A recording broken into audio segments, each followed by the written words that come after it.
শ্রম আইন না মানলে মালিকদের জরিমানা আরো বাড়ানোর হুঁশিয়ারি দিয়েছে সরকার। মালিকপক্ষ শ্রমিক অধিকার লঙ্ঘন করলেই সাজা হিসেবে জরিমানা ৫,০০০ থেকে বাড়িয়ে ২৫,০০০ টাকা করা হতে পারে বলে জানিয়েছেন আইনমন্ত্রী আনিসুল হক।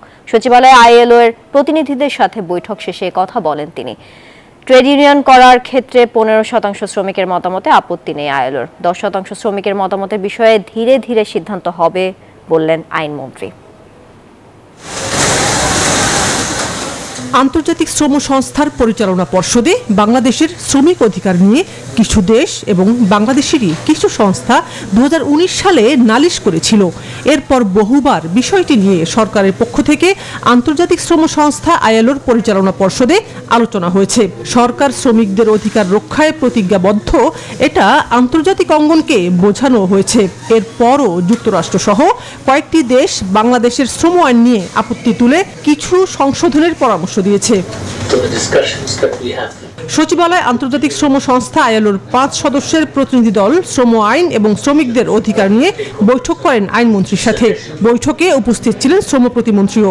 বৈঠক শেষে আইনমন্ত্রী সাংবাদিকদের জানান, শ্রম আইন না মানলে মালিকদের জরিমানার হার আগের চেয়ে আরো বাড়তে পারে। শ্রমিক অধিকার লঙ্ঘন করলে, যারা লঙ্ঘন করে তাদের সাজা বাড়ানোর ব্যাপারে একটা আইনে একটা ধারা আছে। সেইখানে ৫,০০০ টাকা সাজা ছিল, এখন সেই সাজাটাকে ২০,০০০ টাকা করা হয়েছে এবং এটা হয়তোবা ২৫,০০০ টাকা করা হবে, এবং সেটাও সকলের সাথে আলাপ করে। ২০% শ্রমিকের মতামত নিয়ে ৩,০০০-এর বেশি শ্রমিকের ক্ষেত্রে ট্রেড ইউনিয়ন করার বিধান সংশোধন করে সরকার এখন তা ১৫% করেছে। এটা ধীরে ধীরে 10% করা হবে বলে জানালেন আইনমন্ত্রী।